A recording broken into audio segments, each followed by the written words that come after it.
Hey everyone, real quick, just wanted to make a video about Switch 2 game pricing because I've been seeing a ton of misinformation about this online and I wanted to clear up the confusion that people were having. So this is a screenshot of a webpage where you can see the prices of all the games.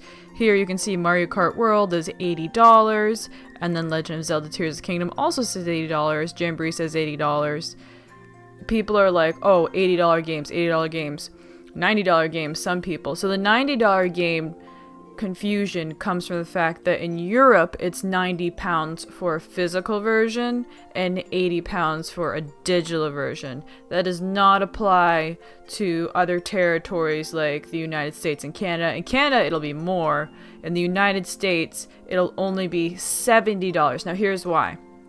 As you can see here, Donkey Kong Bonanza is $69.99, which is $70. This is a normal, standard Switch 2 game. Standard Switch 2 games are going to be $70. It's the same price as a brand new first-party PS5 or Xbox title.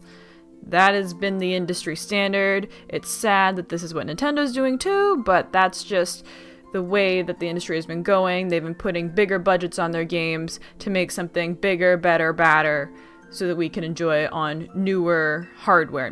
People are saying Switch 2 is not, latest and greatest hardware, it's not 2025 hardware. People wanted an upgrade. You're getting an upgrade. And then other people are like, I don't want to play, I gotta pay $80 to do Switch 2 Forgotten Land. No, that's not how it is. These packs where it says $80 for this, $80 for this, $80 for this, that has the DLC included inside of it.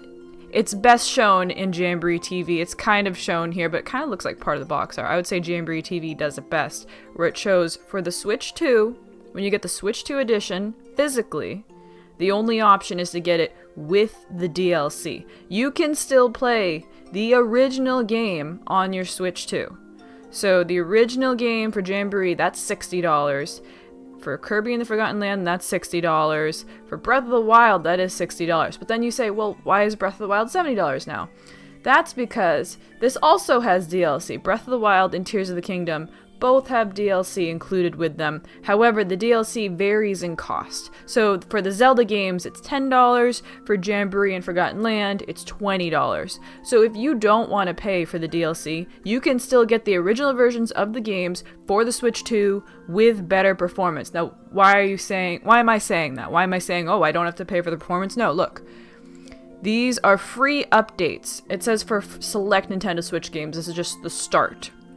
And it says free updates to improve playability on the Nintendo Switch 2 system will be released for select Nintendo Switch games. By connecting your Switch to the internet, you can download free updates that may improve performance or add support for features such as game share in select games. This isn't going to be applied to 16,000 games, but it will be specifically applied to several games, including some games that are not on this page. How do we know this? Because through data miners, we have seen the files for these performance updates that will be unlocked in games such as Thousand Year Door or in the new Xenoblade game that they just re-released. So this is just the first wave that we're going to see here. These are all going to get performance updates, and some of them will get game share. Why only some of them? Well, Link's Awakening and Echoes of Wisdom, those are both single player games. So multiplayer games like Treasure Tracker, Odyssey, U Deluxe, Game Builder Garage, those all support multiplayer aspects to them.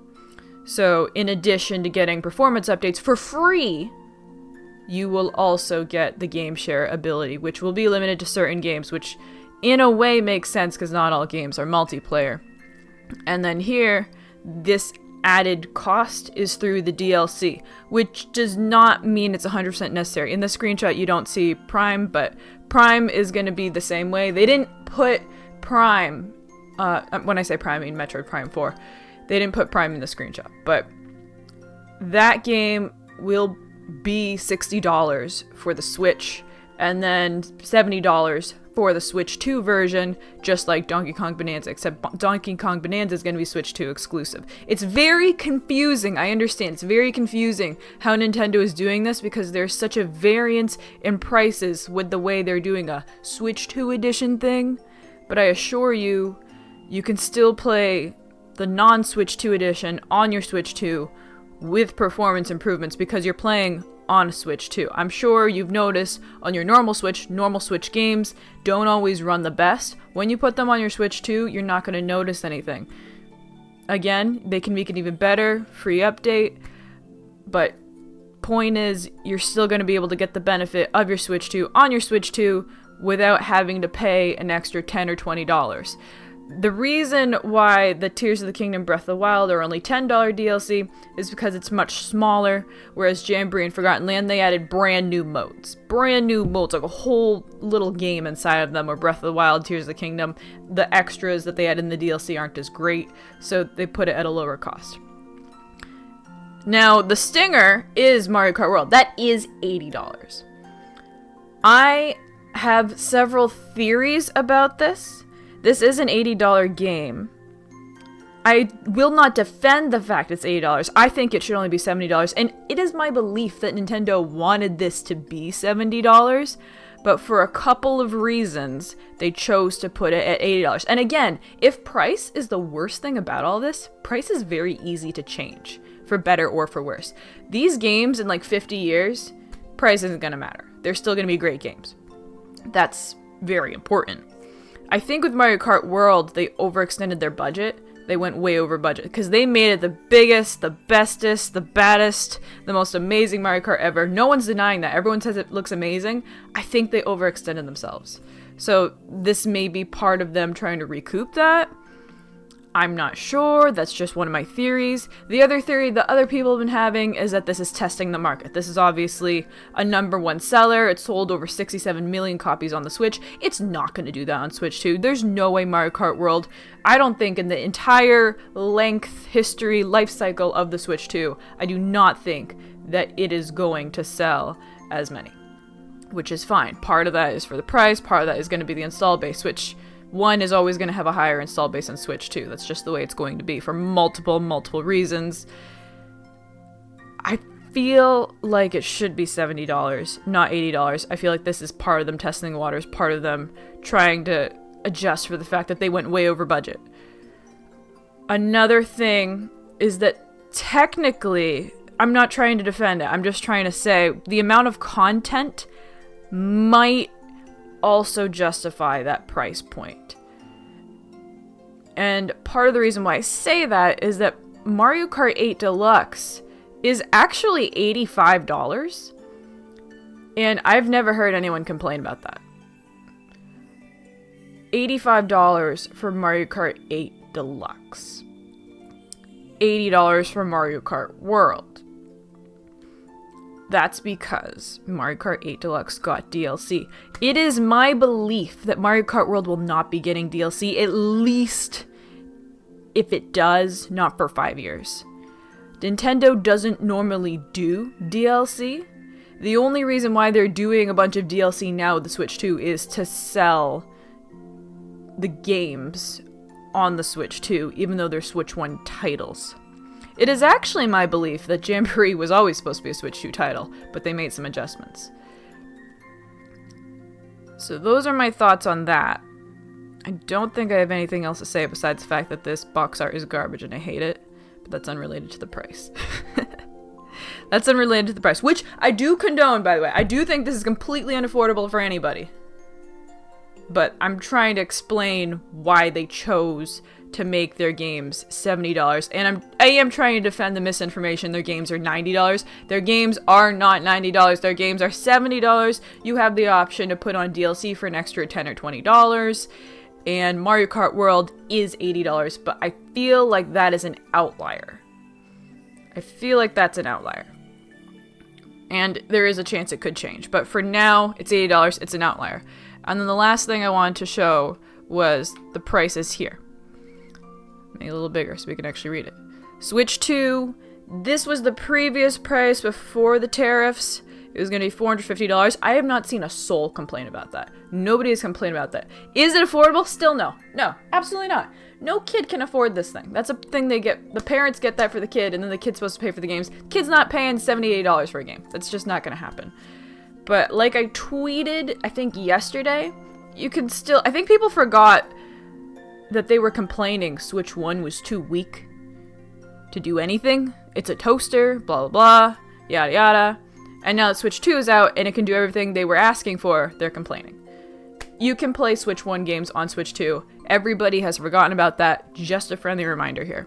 And then the bundle here slashes off $30 from Mario Kart, which is very nice. The only not nice thing is that it's digital only, which brings me, real quick, the game key cards. A little misinformation there. Nintendo announced that in addition to having normal game cards like we're used to where the game's on the card, they're going to have game key cards. This will replace those Nintendo Switch 1 cases where there would be a download copy inside for games that are too big to fit on the cartridge. The cartridge for Nintendo Switch 2 is a 64GB cartridge. If it exceeds that, if the game exceeds that, you will get a game key card.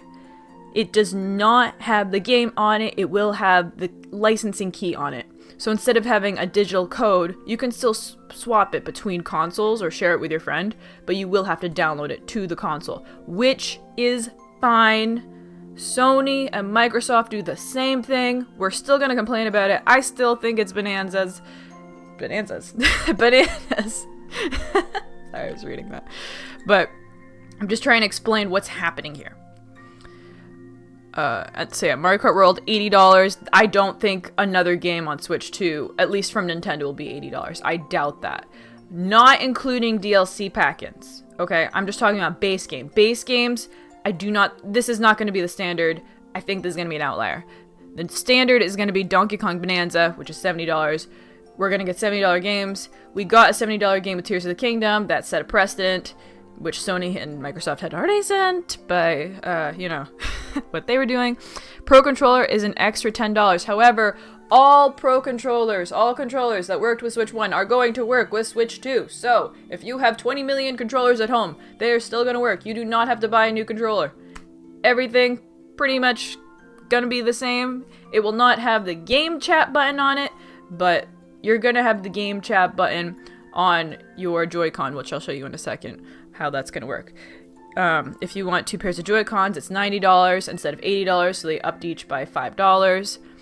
Charging grip, I've never seen anybody need this, honestly. I have one, but I don't use it really.